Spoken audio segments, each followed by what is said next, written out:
Yeah, you raised your gun, armed police, drop your gun. And this guy raised his gun up and went like that, and I thought, and it was like, it felt like 10 minutes, but it was probably half a second, and I think, well, he's going to get it in a second, which was a dreadful thought that goes through your head. And as if by magic, thank God, he dropped his gun. And they were both loaded, the guns that were used in that job. Welcome to Curious Chats and Kind Acts, the podcast that celebrates difference, kindness, and the little things we can all do to make our world a better place. Join me, your host, Sonia, co-founder of the Axe charity, for some open, authentic and fun conversations with lots of interesting, extraordinary, everyday people who are all a little bit different.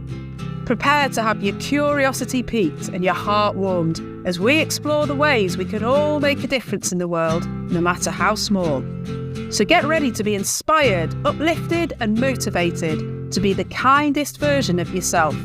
Let's make the world a kinder place, one conversation at a time. Hello, welcome to Curious Chats. How are you? Now I say Curious Chats as I got a little bit carried away with all the drama today and only really mentioned kindness at the end, so sorry about that. But what a great chat. We hear from Ian.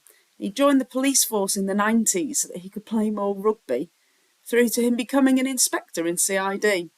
He shares stories about drugs coming up the Thames in a submarine, his near-death experiences, and the risk that police officers take when they pick up their firearm. And that is not only that they may need to shoot and kill someone, but then dealing with the aftermath of being suspended and investigated. And I certainly see police in a different light now. So I hope you enjoy this one, and a massive thanks to all of our serving officers across the country. I will certainly be trying to be kinder to police officers in the future. Not that I come across them that often. Enjoy. Tell me about you, Ian. Tell me about me. Wow, where do I start? Born nearly 55 years ago, just down the road in Mancott. And grew up around, always grew up around Harden, Mancott, that area. And then did a number of jobs when I left school, mainly building, roofing. So can you turn your hand to anything, really? Dog bodying. Yeah. I try my best. Yeah, I think that's what they call the jack of all trades, but not that good at one in particular. But no, my dad was an electrician, so I can do electrics up to a point. And yeah, it's just basically general building skills and stuff around that. Really? Well, I was playing a lot of rugby at the time. I was playing county, and I did a bit of sort of the Welsh trials side of things. I was playing that. Well, I started playing in Shotton. Then I went to Mould, Wrexham, and around, and I played not bad level. And there was a couple of guys I played with for the North Wales side who had left and had joined the Met, gone to join the police. I never even thought about the police. And they said, "Oh, it's great. You get to play rugby twice a week, you get to train, you get time off in the winter all the time, you go on these great tours." And I thought, oh yeah, that's probably not the right reason to join the police. So I applied. And I applied to the Met, I applied to North Wales and Merseyside. And the Met wrote back in. Well, actually, it was slightly different. The Met wrote to me first. That's where we came. The Met had a recruiting campaign. I forget about this now. They had a recruiting campaign, and they wrote to everybody who'd been on a certain level playing rugby, and they did the same for footballers, boxers, cricketers. Why? They went to a lot of people in Wales because we used to be quite good at rugby in Wales. But why do they want rugby players? Well, this is what comes to okay, it. It was bizarre, yeah, but that was the basis. If they had a strong sporting, it was based on the army principles, the police, back in the sort of 80s, 90s, where it was, if you had a strong, dedicated community who were playing sports, who were fit, who were team players, then your work would come on and the whole organisation would work better. And it was the same model that the Army used. Because the British Army, every Wednesday, British Army used to stop and it'd be sports. So there'd be football, rugby, and there wouldn't be a thing done. Well, I mean, obviously there'd be bits and pieces, but most camps would be shut, and the police were pretty similar when I went down to London. Really? So you get Wednesday afternoon off to play sport? Yeah. So effective. I went down there. I went for my interview. I went to Paddington Green for my interview. I think you had to do a fitness test which was 6 times around the track, which was 1.5 miles in under 10 minutes or something. A few press-ups, a few sit-ups. Fitness, you had a medical, and then they said, oh, fine, yeah, you're in. I'll be interviewed. And then you go back for your interview, and it was you know, we train on a Tuesday morning, and this was my interview. We train on a Tuesday morning. We play usually on a Wednesday afternoon in a representative game, and we always play, and we play in the National Leagues on a Saturday. So would you be available for all that? Yeah. Did they mention the policing the side of very things? last question, and I always laugh about this, is before I went, I spoke to my mum, and she said, "Oh, you've got to, you know, tell them what you want." And what do I say? You know, I was 20 years old, and it was. She said, "Well, you want to help the community, you want to help people, you want to do this, you want to make the world a better place." I went, "Yeah, obviously, yeah." She said, "Tell them that." So we went through 25 minutes, half an hour of, you know, what position do you play, your free thing. We supply your kit, don't worry about your boots, all this sort of stuff. And right at the end, someone in the interview said, "Oh, by the way, why do you want to join the police?"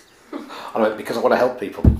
I want to, you know, blah, blah, blah." And I did literally. And it was, but at 20 years old, you don't know what you want to do you, to be honest? Don't at 46. No, exactly, I don't know. So, yeah, that was it. And effectively, I went for that interview. And by the time I'd got off the train back to Chester from Paddington, I think the next day or 2 days later, a letter came through, said, you start in March. Wow.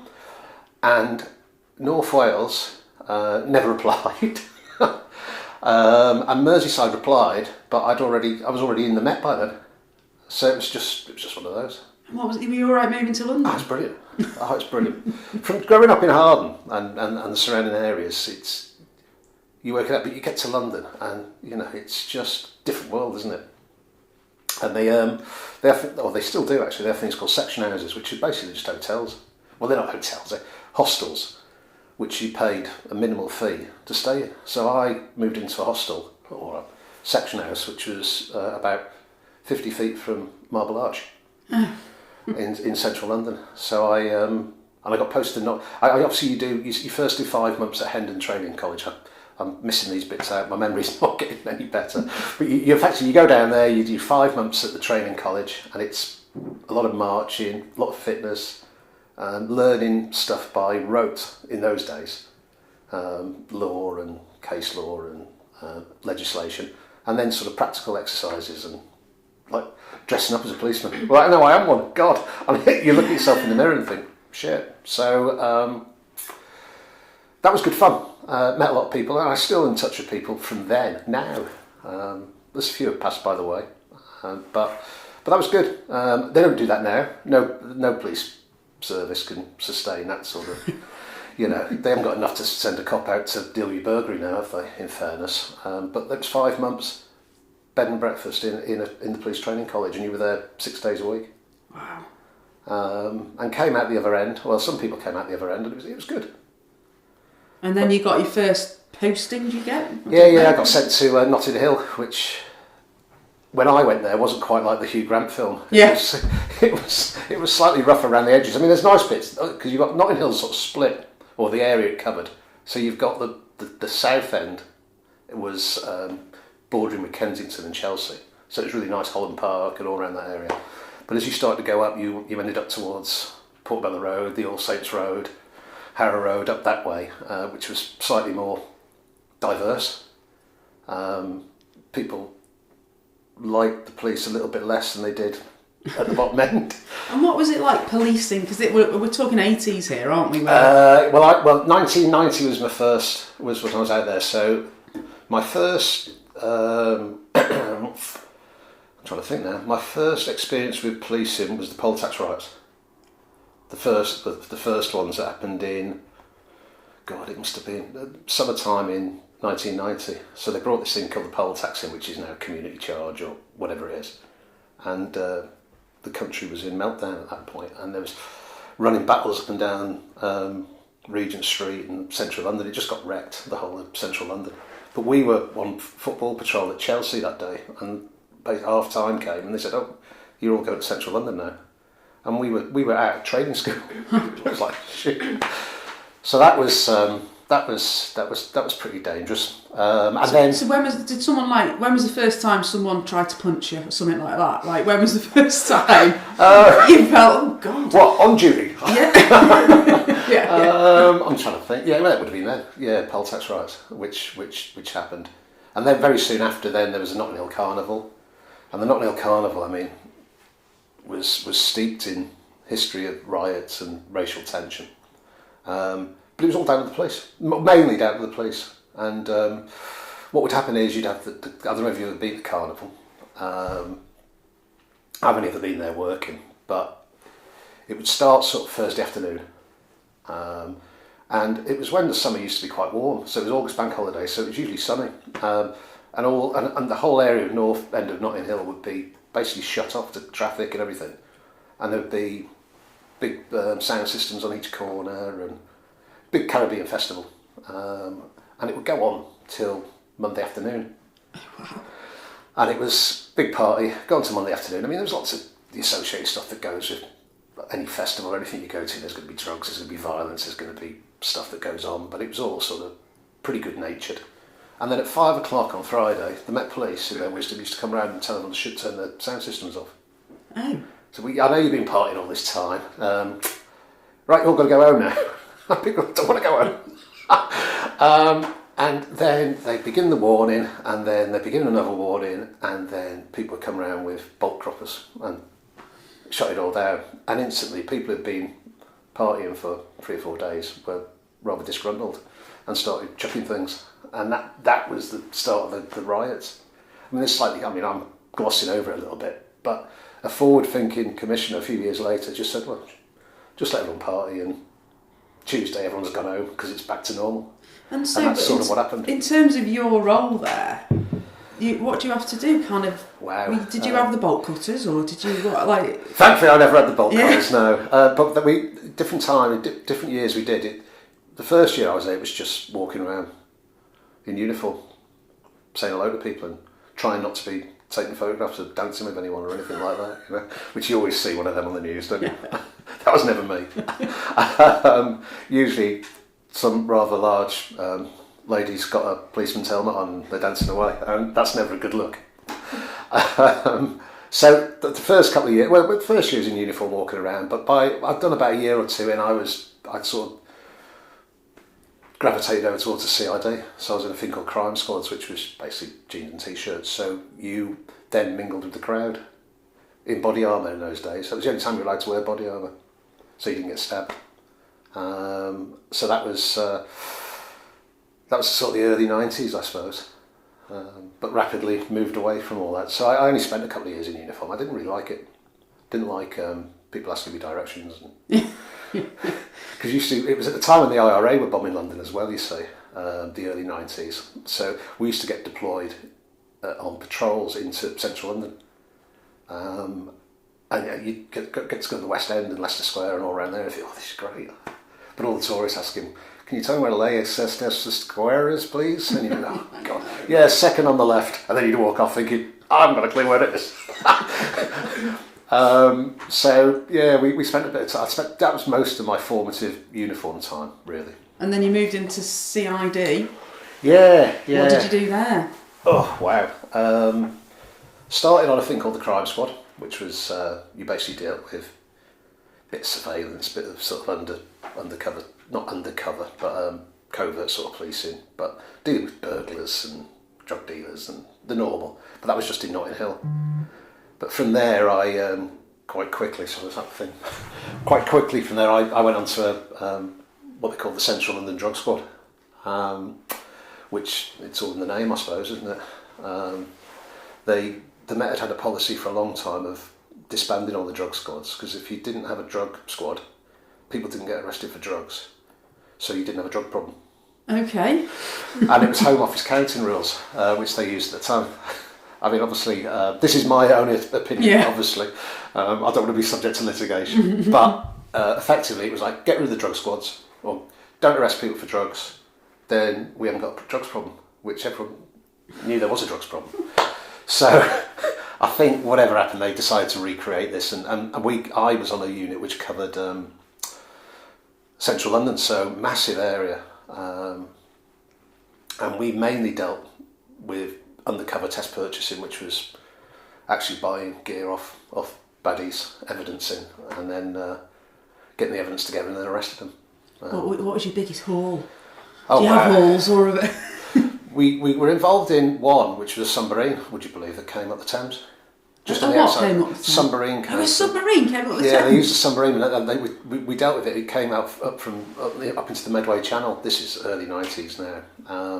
And it had about 400 tonnes of cocaine on it, which had come from Bolivia or wherever. But we dealt with lots of big sieges, and it's weird actually, because cocaine was and still is about 30 to 40,000 pound a kilo, and it was 30 odd years ago.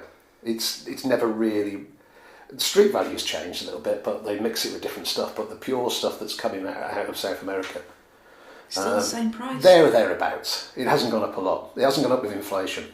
Wow.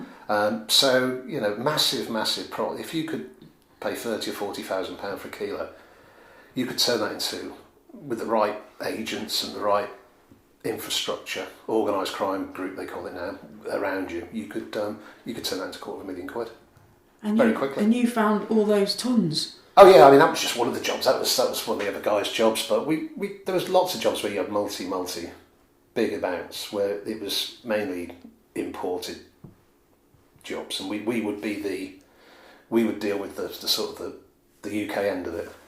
And so did you have to work with people abroad and stuff then? Yeah, I mean, in years to come we did. Yeah, we did a lot of work with foreign law enforcement agencies, DEA, FBI, mainly America, because America's controlled, or the USA controlled most of the South American stuff that was coming out.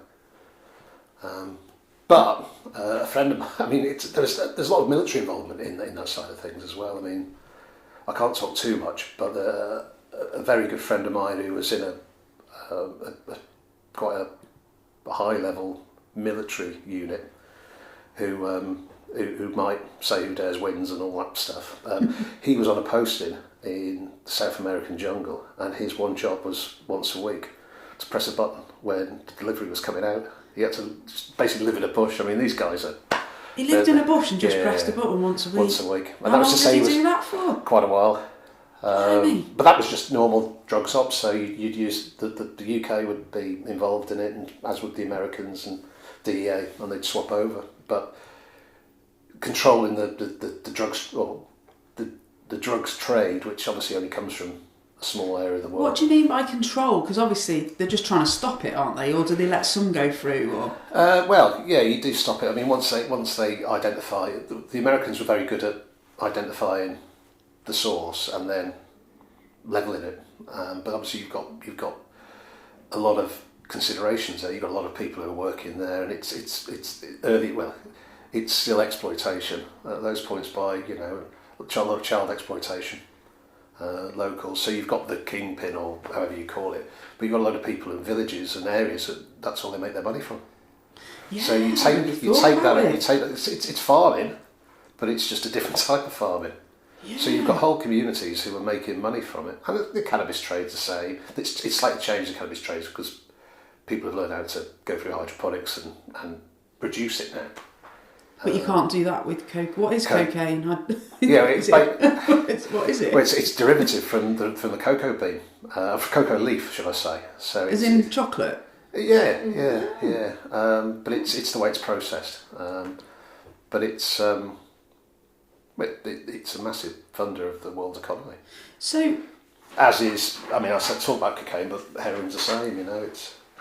So with cocaine, you've got these little villages in South America who rely on it. So the Americans are like, well, we can't shut down all of those communities, so we'll let a little bit go through. Well, there's a way around it, because you've got to let a little bit go to catch the guys or the people who are actually making the money out of it. I mean, there's clearly a lot going through because it's still available, isn't it? Yeah. But they control all the amounts that go through. No, they don't control. That's the problem. That's where the drugs problem is, isn't it? This is a snapshot. So, yeah. God, there's stuff coming into our ports now which no one knows about. By the ways that the stuff's transported, you've got to physically get it in. What's the best way you've come across? God dear, I'm trying to think now. I mean, they used to be very good at mixing it with diesel and red diesel and petrol. Oh, really? Or Like fuel. into liquid? Just into liquid, and then once it's brought over, it's distilled out, and it comes back into the powder side. It's amazing how much effort, isn't it, to have to distill it in this country just to... Yeah, but you've got to get it in. That's the Yeah. problem, isn't it? You know, but What else? I like this. What else? How else do they sneak it in? You name it. You think of a way, and they're coming in. You know, it's just it can come in. It can come in anyway. It can come in usually in product. You know, come in cars. I mean, a great way of doing it is voids in vehicles, and especially since we've had the Channel Tunnel. You know, you drive a long way. Your gear will move across Europe, and then you've got to get into the UK somehow. But it's every way. You know, if you think the criminal the mind, that they're good criminals are good business people. Yeah. And they can think about it, and it's a lot of the time it's just finding different ways to avoid capture. God, I love it. So what rankish are you now? Are you? I basically was promoted. Well, you're not going to say that now. I was a detective constable on the area teams. Why can't you say you were promoted? You start as a PC, a police constable. Yeah. But then if you pass a couple of exams and you get recommended, you become a detective then. And we used to call it promotion, but it was frowned upon being called promotion because it's the same rank. Right, okay. And it apparently belittled uniform colleagues, which everyone sort of disagreed with. But, you know, because you can't do the detective work without a uniform, guys or girls. Yeah. Everyone works together. So you had a sideways move to become... Sideways move, yeah. And I suppose, I'm trying to think now, that was mid-90s. Then went on to what they call an area crime squad, which was again, but that was mostly targeting hijacks, kidnaps. There was a big. It's happening again now, but sort of Rolex type robberies and heists in London.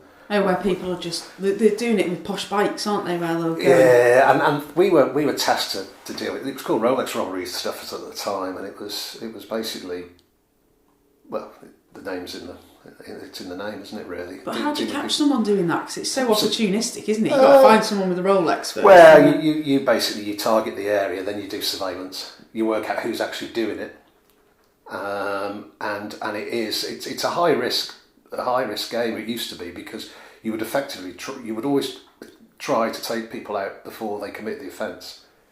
But your problem is if that happens, then you might not have any offence.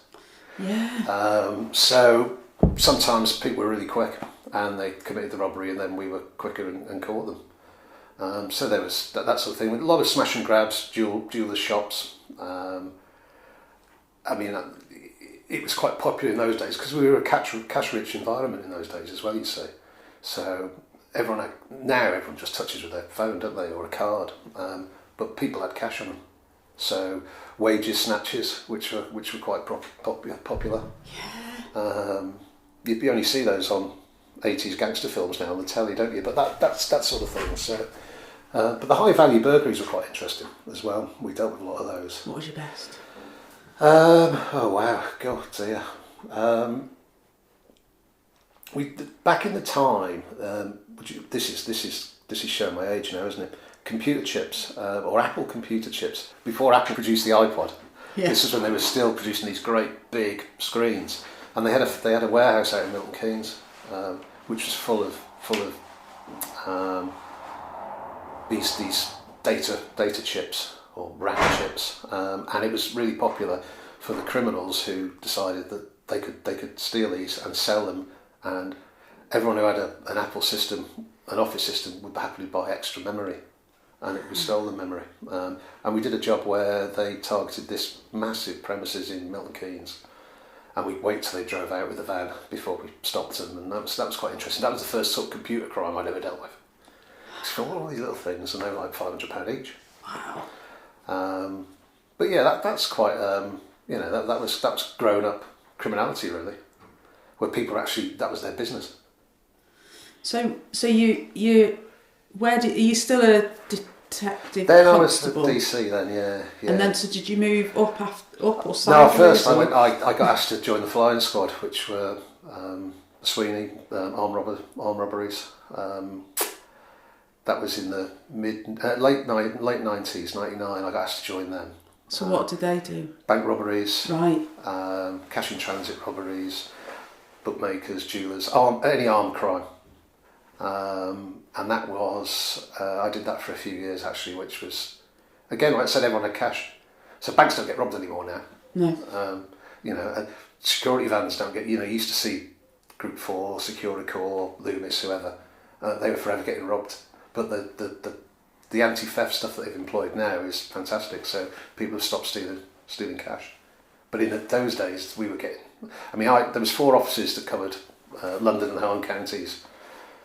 And I was in the northwest office, which was Finchley, and we were the most successful office. But you could have up to 5 to 10 armed robberies a day. A day? In that bit, yeah. And that would be your reactive side, which you would deal with the investigations. But we had a proactive side as well, which was surveillance. So we'd go out and follow the armed robbers, and that could last for months and months. And actually, in the process of committing the armed robbery, then we take them out. We were armed, they were armed. So did you have a gun? Have you shot anyone? Which question do you want me to answer first? The shooting. I had a gun. Thankfully I didn't shoot anyone.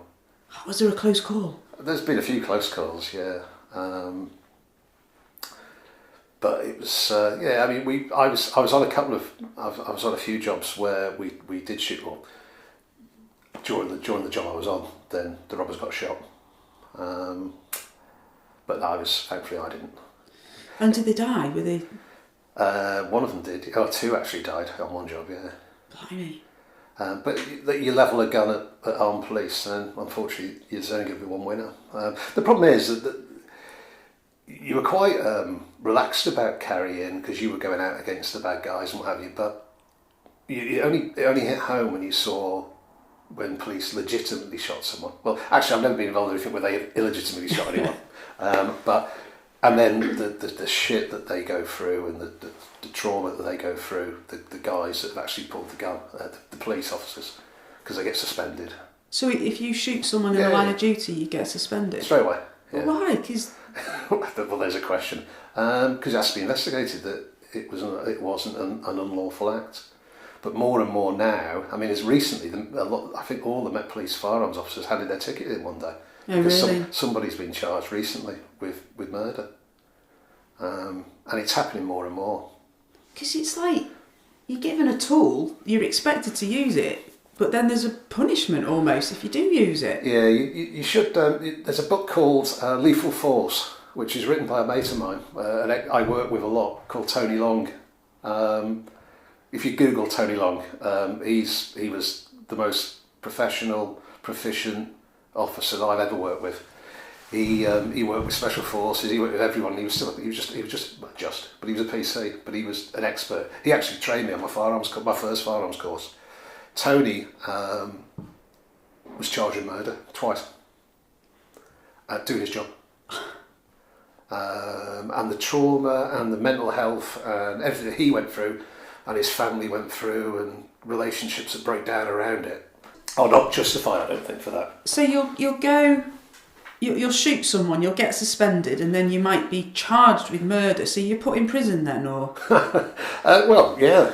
Well, if you're convicted, yeah. But would he be on remand till you get charged or not? Well, if you charge someone with murder, then the law, you have to go into custody. So he went into custody. Yeah, initially you'll get bail pretty quickly, probably, but you wouldn't want to be a cop going into prison. No, I wouldn't. God dear. Don't get me wrong. It's a very politicised investigation, and sometimes they're looking at every reason to charge as opposed to.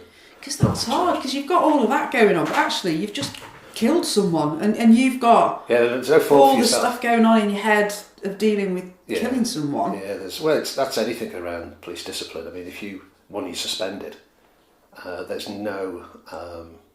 It might be better now, but definitely in those days when I was working, it was you had no support, whether you were right or wrong. So there wasn't a great deal of emotional or I'm surprised anyone mental does welfare. Well, which is why I think some handed their tickets in not that long ago. But then again, there'll always be someone else that'll do it. That's the problem. Have you felt, oh, shit, I might die here? Yeah, Quite a lot. a few times. Yeah. Tell us about one. Oh God. Well, basically, if you get a gun levelled at you, we did a job. Wow, this is Christmas time. I'm trying to think now. In a place called Hampstead, Haverstock Hill, which was near Hampstead, and there was a team we were following who were robbing off licences, armed robbers. We'd already got the car, we got everything, so we were doing surveillance on them. Two of them went into an off licence in Haverstock Hill, and I was first up. I was on foot, so I had to go and have a look. So you have a quick look through the window to see what's going on, and as you look through the window, the shotgun's out and the handgun's out, and they're robbing the off licence. Bear in mind, this is when off licences, Tesco's didn't have a booze counter like they do now, and everyone took cash in those days. So it was an easy win. Bookmakers off licences, you could walk away with 500,000 quid in your pocket, which doesn't sound a lot now, but it's if you're a desperate criminal, then it's not a bad bit of cash. So I remember looking through the window, and they were holding the place up. So I retreated back, let everyone know this is what's happening. So the plan was we'll take them out when they come onto the pavement outside the shop. So as they come out of the shop, I'm one of the. There's 3 or 4 of us there, and raise my gun and shout armed police. Obviously dressed like jeans and a t-shirt, but you had to put a checkered cap on because that was to make it look like a police. Really? Yeah. I never quite. But anyway, you had to have this checkered cap on, you raised your gun, armed police, drop your gun, and this guy raised his gun up. I went like that, and I thought, and it was like it felt like 10 minutes, but it was probably half a second. And I think, well, he's going to get it in a second, which was a dreadful thought that goes through your head. And as if by magic, thank God, he dropped his gun. And they were both loaded, the guns that were used in that job. But it's almost like it's your perception of what's going to happen. Because he's terrified. I think that's I'm interesting terrified. because you're terrified because it's like, well, A, I don't want to shoot someone, Yeah. but B, there's a lot of consequences if I do, and that there's a thought process there. But he's the same as me. He's Yeah. terrified because Yeah. he's having a gun pointed at him as well. So it's which is why the plan was always to take people out before they actually commit the offence, to take that danger away. But your issue is, you see, as opposed to dealing with people for armed robbery, or there isn't an offence armed robbery, but robbery with firearms, where someone will get 20 years, you might only get them for possession of a firearm or a stolen car. How long's that? Depends. Not as long. Not as long. Yeah. I suppose, but it's weighing up everybody's what's right. Safety. But these things happen so quickly. That's the thing. You always intended to take people out before, and we did. You take people out before the offence occurred. I mean, if there's someone running towards a bank full of people, it's like you've got to think about the public safety. So people were taken out before then and dealt with like that. But things happen so quickly. I mean, and it really quickly. When did Mrs. Warlow come along then? Met her in central London. She was living in central London because her dad used to run a pub in Marylebone. And you went to the pub and... No, it wasn't like that. No, because her mum and dad were split up. Dad ran a pub, but mum lived just on Hyde Park. So she just was in the same sort of area where I was living at the time. So we met in a pub, yeah, as you do. Well, that's what people used to do then, before Snapchat and swiping and all that jazz. And all that. Yeah, it didn't exist. Yeah, you had to actually speak to people. So you were down there, you're still in London at this point, you get married, got married in Kingston. Then obviously Alice first, and then Emily came along. And are you still in the horrible job there where you've been near-death experiences. Well, it's death. Everyone's near to death on me, let's be honest. Yeah, But I was still doing that, working massively long hours. And I think by the time, I'm trying to think now, Alice was born when I was on the flying squad, first time as a DC. Then I got promoted and I went to work in the West End for a bit, at West End Central, and worked on the robbery and burglary squad there. But I was a sergeant, detective sergeant then. And then I got asked to go back on the flying squad again as a detective sergeant this time. And I think it was, I'm trying to think now, Emily was born just before I went back on the squad for the second time. And what's been your most cunning bit of work? Probably when I was in Liverpool, actually. I mean, I skipped through the Met. I did 20 years in the Met, and then I went to Liverpool for 10 years. The most cunning bit of work, or the best bit of work, bringing it right up to date, or as up to date as I can be, was in about 2018-19 when I dealt with Operation Bombay, and that was where we convicted 27 people for firearms, drugs, bombs. The bombs were pretty terrifying, actually. IEDs, and varying sort of associated offences which blighted a community in Liverpool for many years. And how did you get them? Well, I was on a what they call the covert unit. I was a DI by then because I transferred to Merseyside in 2010, and it was purely the girls were growing up, and we decided that London, maybe where we lived over in Twickenham, which was not far from the rugby ground, so it was a nice part of the world. But the schooling system in London was quite odd, and people would be shipped in or shipped out from the inner city into the outer reaches, which is where we were. And the only way to it was private schooling, really. And the cops didn't pay that much money. Yeah. So private schooling probably wasn't an option. Well, it was, but it was one of those. Or religious church schools. Okay. I know we're sitting in a chapel here now, but for fear of being struck by lightning, I hadn't been to church other than for funerals and weddings for a long time. So that wasn't an option. So it was. We decided to transfer and move back to North Wales. And Merseyside they would take direct recruits as in your same ranks. I was a detective sergeant there. North Wales would, but they would only recruit. I'd have to go back to being a PC, and it was never going to happen. So I went to Merseyside, which was good. And yeah, so I got promoted through there because I missed a bit of a chunk out of London. But after I'd done the flying squad, I did counter-terrorism, I did some other bits and pieces, and then. Any interesting counter-terrorism Yeah, stories? but I can't tell you that many, to be honest, not on this.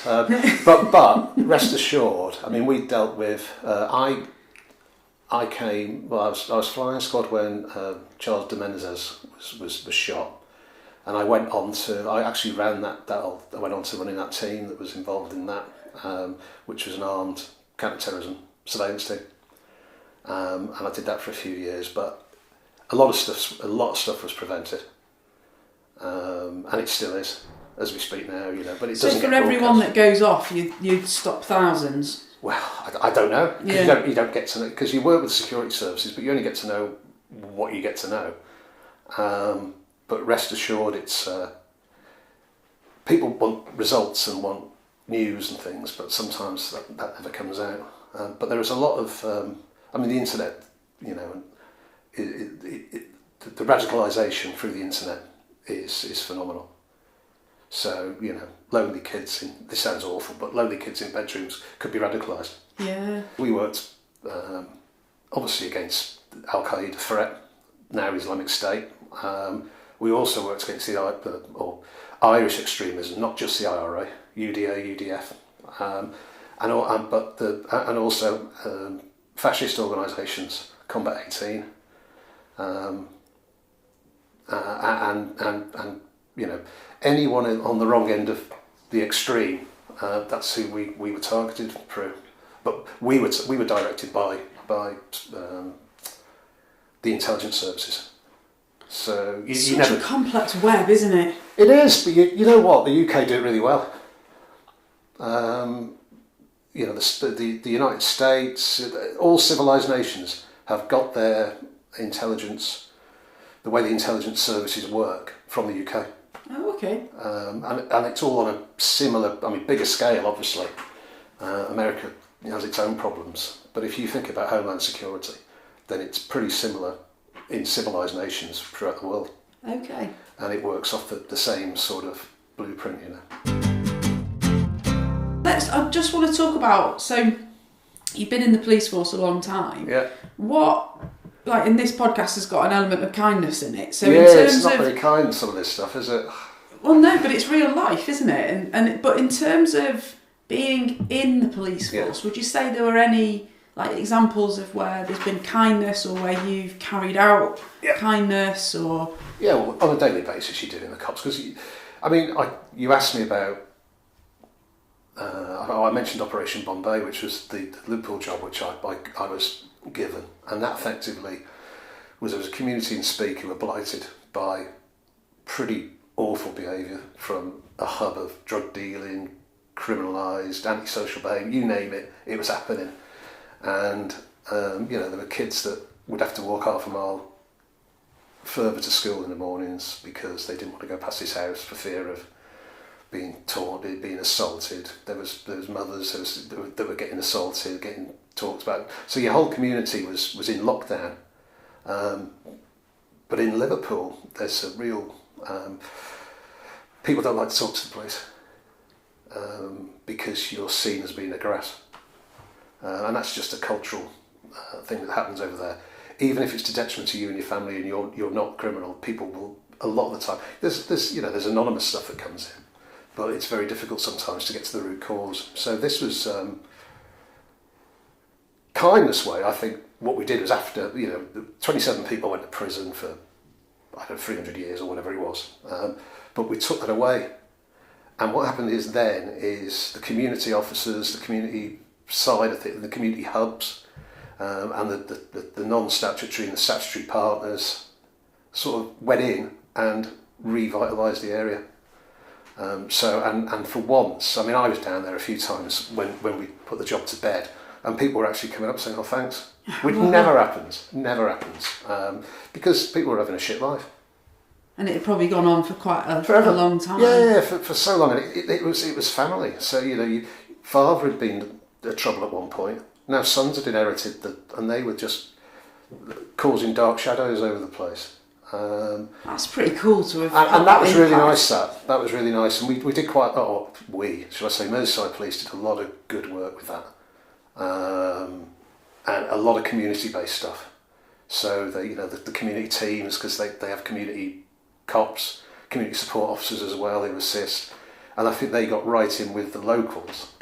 And helped out, and they had sports days and community stuff, and redid the community centre there, and gave something back. So I suppose that I think everything you do, if you lock up a baddie, you're always going to be giving some sort of kindness to someone.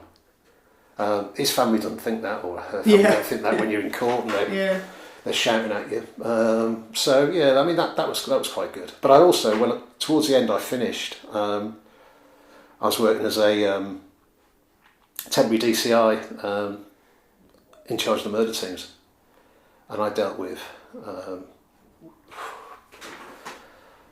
dozen or so murders. Some victims were from the criminal fraternity, some weren't, but you have to give the same level of support. So even if deep down people think he had it coming, then you've still got to go and speak to his partner, his wife, his kids, his family.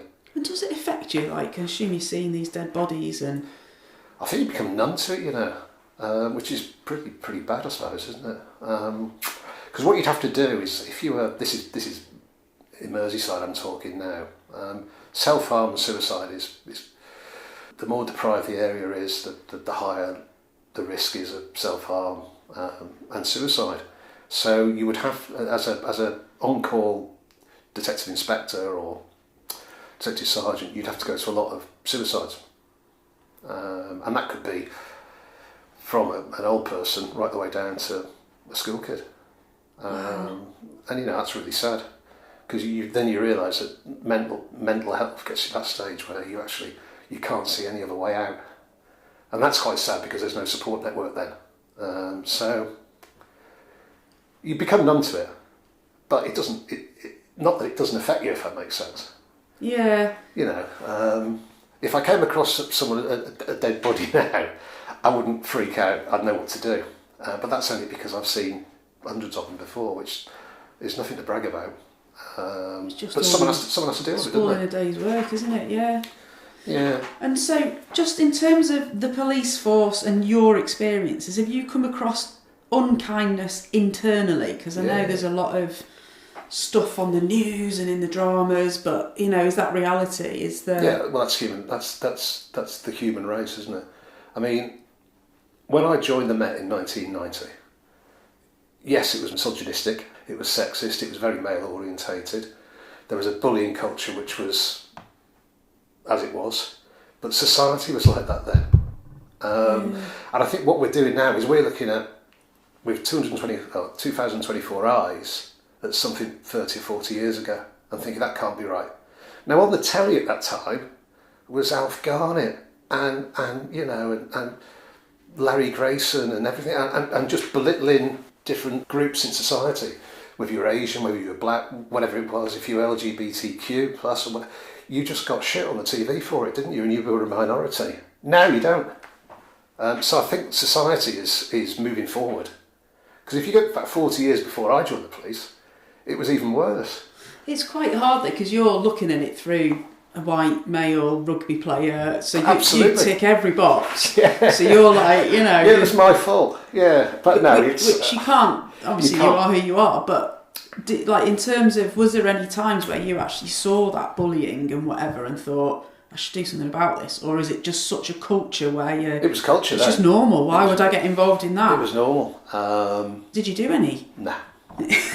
Absolutely not. But you saw it and you were like... It, so seeing it and doing nothing about it is as bad as doing it, isn't it? Yeah.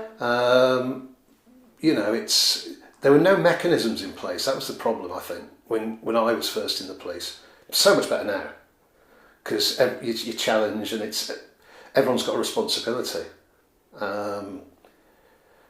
But then, you know, God dear, if you said something to a 20-odd-year-old, you'd be ostracised. Yeah. And I think that was the problem. So there's fear there as well, actually. Yeah. And it was like people were terrified of coming out.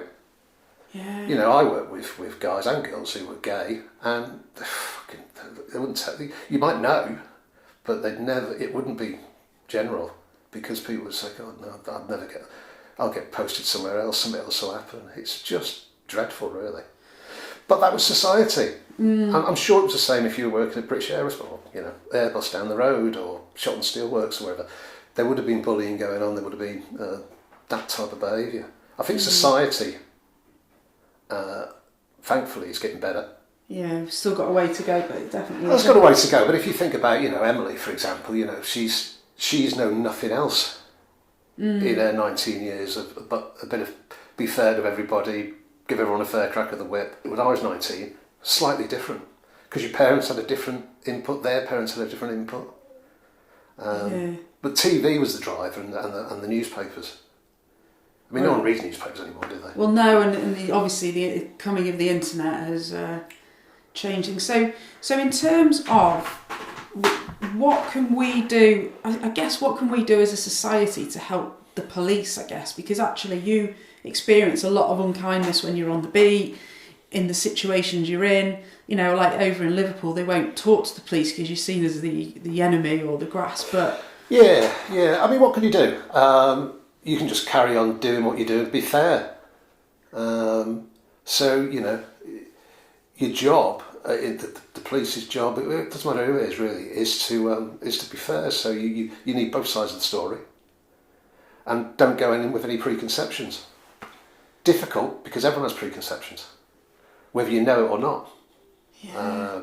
You know, none of us have got an open canvas. We've got a bias, or a dislike or a like of something, and it could be subconscious, and it could be something that's been implanted in you from your parents, from anywhere else, from where you grew up, from your schooling, from your friends. So you've got to be really conscious that you've got to be fair. And did you find that, I assume you went to court and all that malarkey? A lot, yeah. Like, because it's like when I was doing my episode of the podcast, I was telling stories as I remember them, but that's only my version of the truth. So I assume when you stood up in court, Yeah. and you're like, well, I'm trying to give you the best, but that might not actually be because you don't remember it all. Yeah, well, I mean, there's the best evidence is obviously if you ever dealt with something, you had to write your evidence very soon after, so it's your best recollection. Right. But it's your recollection. Exactly.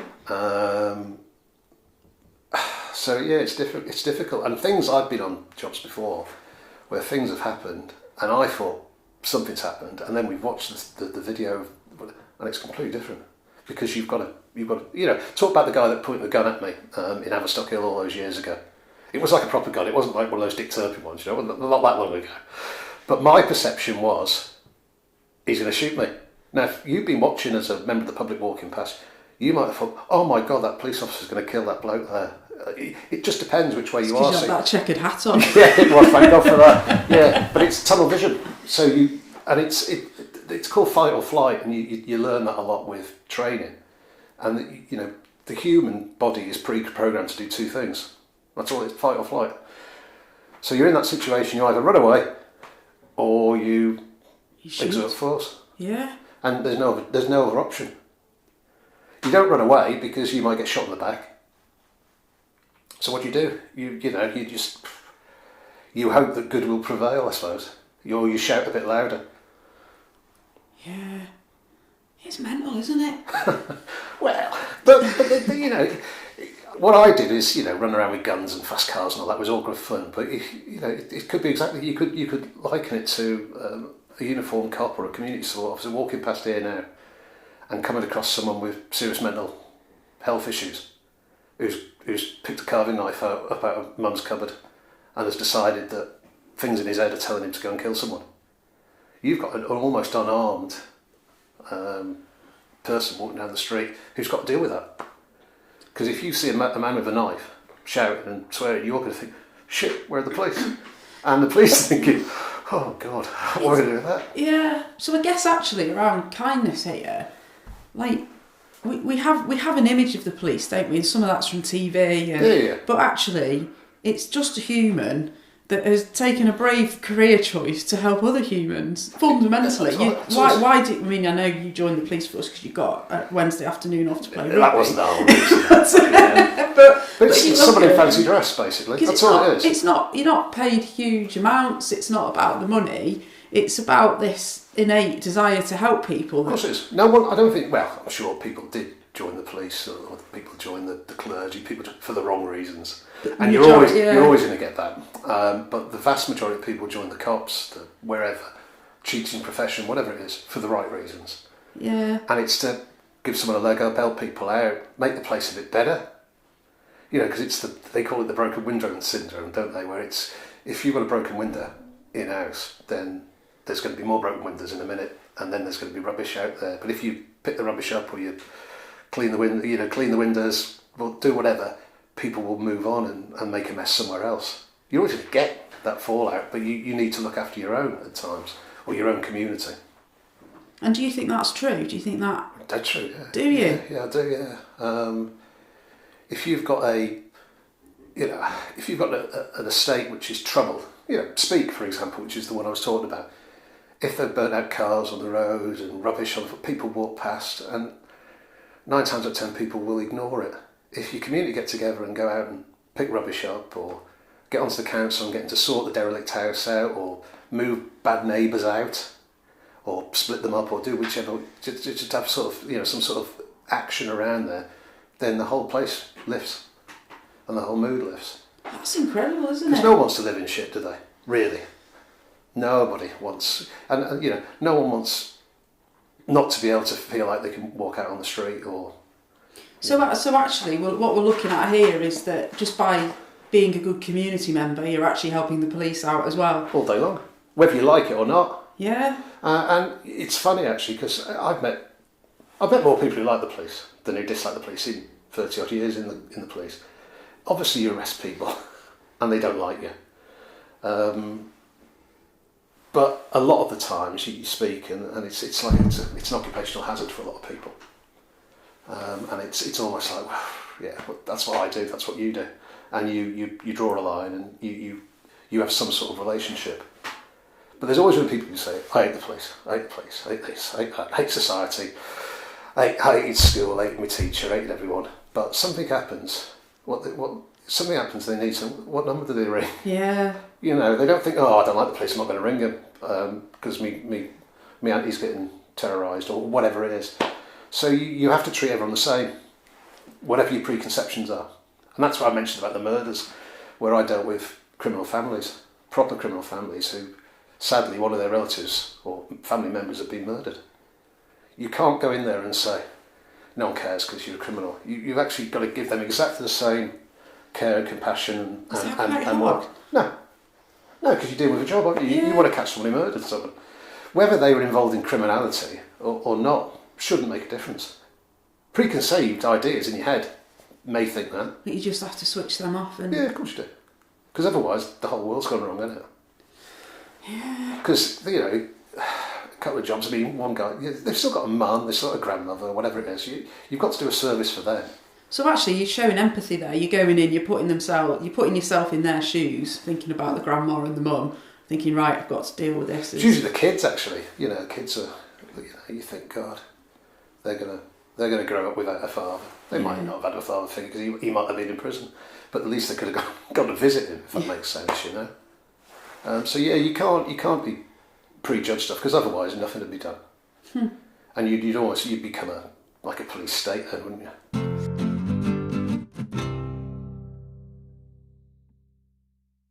I mean, I could tell you one about kindness. Go on. Billy Ocean. Okay. Billy Ocean. I was a young PC in Notting Hill. Now this comes back to actually preconceived ideas, and what society was like in the early 90s. This was about 1990, maybe 91, and we were still in uniform, night duty, foot patrol, and I was with a couple of guys who shall remain nameless, and there's a guy there, big dreadlocks, in an area well known for the sale and distribution of Class A and Class B drugs. Witnessed on 3 or 4 occasions in transactions with other young black males. This guy's a bit older. Identified that he's got a Golf GTI, which in 1990 was quite a car to have. So he gets arrested on suspicion of drug dealing. Says nothing. Just he's really concerned that no one takes his bag off him, his satchel. So instantly people say, "Oh, he must have all these drugs in his satchel." Gets back to the police station in Notting Hill. As he's given all his details, he gives his name. Okay, fine. Gives his address as a address in Sunningdale in Berkshire, which is by Wentworth Golf Club, and everyone say, "Wow, he must be making a fortune out of drug dealing." As he opens his satchel, he brings out his songbooks, and it's Billy Ocean. And Billy Ocean, at the time, he didn't look like he did in the Caribbean Queen video. Quite smart suit. He got big dreads by this point and didn't look like Billy Ocean. Well, he did, obviously. And it turns out that he was doing his own community work in the area, and he was helping homeless sort of kids on the edge, giving them money. And he gets nicked for alleged supply of controlled drugs, which, you know, with a preconceived idea, which is what it was then, an older Rastafarian-looking guy in transactions with young black kids. Yeah. Must be a drug dealer, was the initial thought of the arresting officers. And he comes back, and he obviously was released and brushed down and allowed to go. He wrote a song, actually, and it's called, I forget what it's called now, but he wrote a song about it because it affected him, yeah. That's all right, that one. We'll end with that one. I'll take that. Thank you very much, Ian. Pleasure. So we always finish with a kind of summary, we call it. So what I'm thinking here, I've got a couple of ideas. I'm thinking there's something about community there where we can all help. Like when you talked about community, I like that idea. We can all do our bit within the community, and that will kind of elevate the communities, which will reduce crime and treat everyone the same. So you were talking about that's how we have to live. It is, yeah. I mean, that's a bit broad. Treat them all It's the a bit same. broad, isn't it? Let's narrow it. Some people need more treatment than others. Yeah. Or should I say, everyone has specific needs. So you've got to work out what they are. The community side of things, yeah, I'm all for that. Because you've actually, you can't expect someone else to sort your life out. Yeah. You've got to try yourself. And whether that's walking around with a litter picker or whatever, depending what your problem is. Yeah. I don't mean approaching gangs of unruly lads on the street corner. That is a job for the police.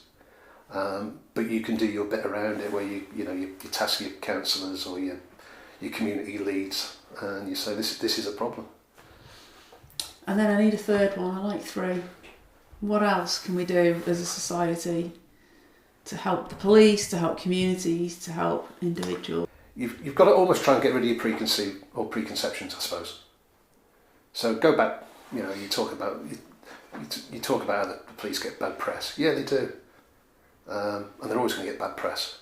But that might not. It's a very small minority that creates that. And I suppose your preconception is the Met Police, for example. Everyone slags them off. Anything happens, it's always the Met Police's fault. And I'm not going to bring up some of the dreadful cases that have happened with serving officers over there recently. But you've got to think that's a tiny, tiny, minuscule percentage, when the other percentage, which is massive, is doing the right thing. So I think you've got to almost get rid of your preconceptions, if you can. Yeah, keep an open mind. You might not like the cops because you might have been stopped when you were younger for speeding, or you might be, or one of your relatives might have been sent to prison or something. That's just.